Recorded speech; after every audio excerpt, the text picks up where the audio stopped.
The following report contains some strong language. Rozanne has come round to leave her spaniels with Liz and James while she visits relatives. Hello, you. So off to the family. Very attached. She's such an intelligent little creature, this yes. one. He's just So- a wuss. Got a nail going. He's not a wuss. He is a wuss. He's No, a real he isn't. wuss. Don't be a- He's a sweetheart. We love them Don't be a both. I know he's a sweetheart, but he's a wuss. So how did you find Sunday? Well, obviously there was a lot that I already knew. Of course. But one can always learn from these sessions. Now, I have to watch my tongue because I can be very outspoken. And it goes against the grain to be careful what I'm saying. The fundamental thing is, in our environment, it is important because anybody involved with UKIP is going to be focused on, and if they say or do the wrong thing, it's going to be blown up out of all proportion. Yeah. And therefore, you just have to, as I said on Sunday, don't come up with emotive comments because it will be reacted to in a way that you weren't necessarily expecting.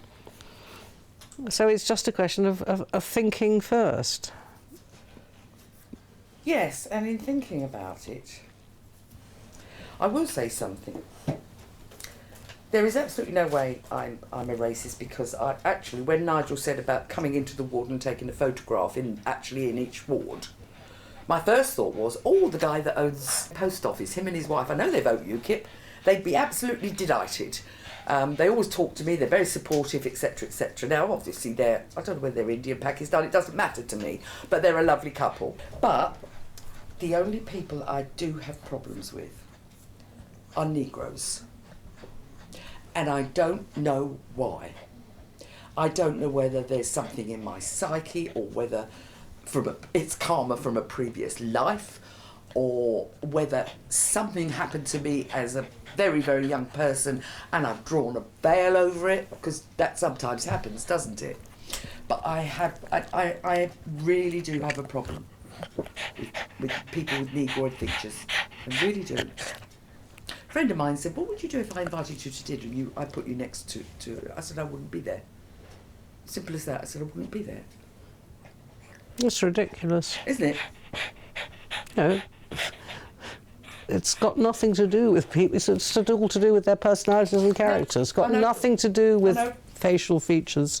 I know. But I really do have a problem, and I don't know why. I wish I did.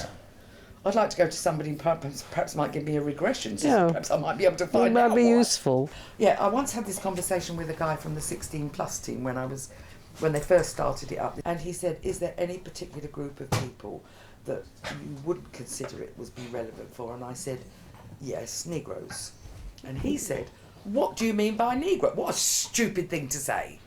And I said, black skin, black curly hair, wide nostrils, shiny skin, that's what I mean. And he said, why? And I said, because I'm going back to the late 80s. I said, because there are so few in this area that I feel that at that age, late teens, they would be bullied, they would be picked on, etc. I said, and I don't think it would be good for them. What, to do what? Sorry, I didn't... Oh, this was to supported accommodation. Oh, right. Oh, okay. I used to say to my daughter, by way of some sort of justification, you need to remember that I was born at the late 40s, early 50s, when, especially down in Thanet, there weren't any. And I wasn't brought up with them. Now, that's no justification at all. It doesn't answer the question, why is she like that with them and not anybody else? Really bizarre. Don't know. No. Got me dinner in the oven. I'd love to stay and chat. I really would, but I don't want to spoil my meal. Right, we'll look after the dogs. Do that, yeah. No, you're not coming. Right. No, you're staying with us. Come on. You be a good boy. Smudge. Come here, darling. Right, I'll keep them. See you tomorrow. Bye. Okay, honey. Safe journey tomorrow.